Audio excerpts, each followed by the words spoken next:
Corona के नए variant Omicron को लेकर बिहार में भी हाई अलर्ट कर दिया गया है। स्वास्थ्य मंत्री की माने तो कई ऐसी तैयारियां की जा रही हैं इस नए वेरिएंट को लेकर आने के लिए। सरकार ने इसके लिए गाइडलाइन भी जारी किया है।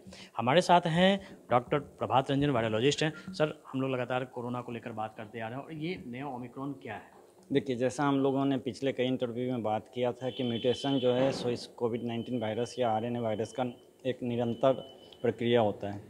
ये उसी तरह से एक एक्युमुलेटिव आप बोल सकते हैं कि म्यूटेशन हुआ है, जिसमें 30 से ज़्यादा उसके स्पाइक्स प्रोटीन्स में हुए हैं और 10 उसके रिसेप्टर प्रोटीन्स में हुए हैं, जिसको कम्बो आप बोलेंगे कि सौरमंडल में जैसे बहुत सारे तारों का एक झुंड होता है, वो ऐसा क्रिएट किया है और इससे इसकी क्षमता बदल गई है। तो आप बोल सकते हैं कि एक टोटली नए तरह का कोविड-19 वायरस है और अब इसके इम्पैक्ट्स भी उसी तरह से आपको नए तरह से देखना होगा, क्योंकि ये पिछले किसी भी डेल्टा वेरिएंट या किसी भी वेरिएंट से मैच नहीं कर रहा है इसका बिहेवियर। तो ये किस तरह, इसके लक्षण क्या हैं?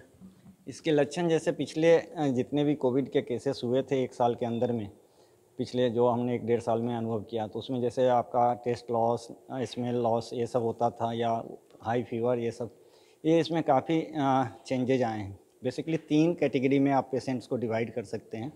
एक तो बहुत ही माइल्ड होते हैं, जिनको कि थोड़ा सा सर्दी जैसा या हल्का फुल्का हेडेक हुआ, और माइल्ड बॉडी पेन, हेडेक जैसे हुए।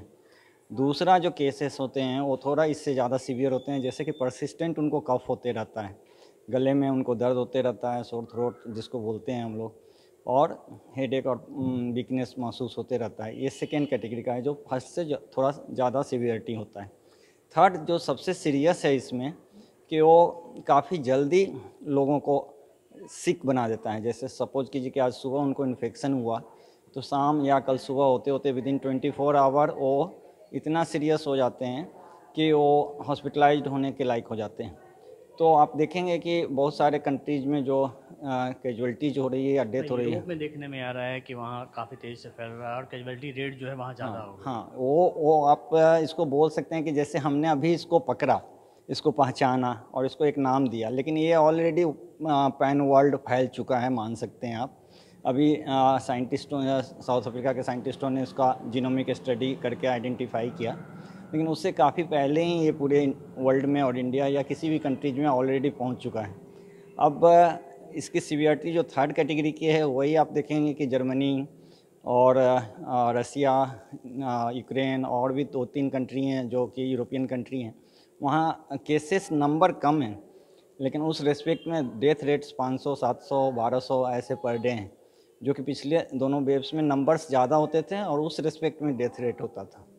सर, इंडिया को अगर हम भारत के परिप्रेक्ष्य में देखें कि अब इंटरनेशनल फ़्लाइटें आने लगी हैं, इंटरनेशनल फ़्लाइट से लोग सफ़र करने लगे, तो उसमें खतरा कितना ज़्यादा है और क्या प्रिकॉशनरी क्या लेना चाहिए? नहीं, फ़्लाइट से जो लोग आ रहे हैं उनकी स्क्रीनिंग होनी चाहिए, जो पॉजिटिव हैं फिर उनका जीनोम सीक्वेंसिंग करना चाहिए। अब बैन करने से आप कुछ नहीं कर सकते हैं, कि जैसे मैंने पहले भी बोला है कि कोविड आपके लाइफ से अगले 5-10 सालों तक नहीं जाने वाला है, ये बार बार वेरिएंट्स में आता रहेगा।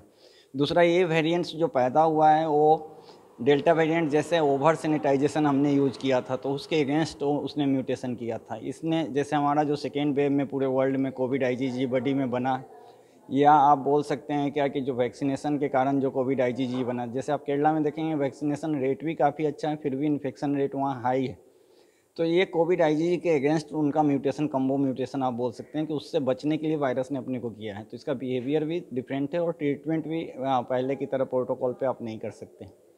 तो शुरुआत का जो कोरोना का लहर आया, उसके बाद डेल्टा वेरिएंट है और अब ये ओमिक्रॉन, कितना ज़्यादा लोगों को डरा रहा है? ये अभी कोविड आईजीजी इस वेरिएंट के अगेंस्ट भी लड़ेगा। वैक्सीन अभी भी इसके अगेंस्ट इफेक्टिव होगा, 100% ना भी हो लेकिन इफेक्टिव होगा, इसलिए वैक्सीनेशन तो सब लोग कराएं। मास्क किस तरफ से प्रिकॉशन है? मास आप देखेंगे कि जो हमारा नेचर होता है, ह्यूमन नेचर की जब चीज़ें गायब हो जाती हैं तो हम रिलेक्टेंट हो जाते हैं, रिलैक्स हो जाते हैं। और मास्क और सोशल डिस्टेंसिंग आप देखेंगे तो मैक्सिमम पूरे पैन इंडिया जो भी फ़ोटो जाते हैं, वीडियो जाते हैं, वो कहीं पे भी अब लोग उसको केयर नहीं कर रहे हैं।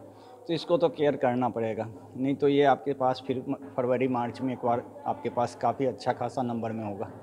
तो हमारे साथ है डॉक्टर प्रभात रंजन, जो 7 रुपये कर रहे हैं कि जो ओमिक्रॉन है डेल्टा का, कोरोना का जो नया वेरिएंट है काफ़ी ख़तरनाक है और इसके लिए जो सोशल डिस्टेंसिंग है और मास्क है वो तो करें ही, और इन्होंने ये भी बताया कि फरवरी मार्च का जो समय है वो पीक पे रहेगा और इसके लेकर अभी से ही प्रिकॉशन बरतने की ज़रूरत है। कैमरामैन सनी के साथ अमिताभ ओझा, पटना न्यूज़ 24।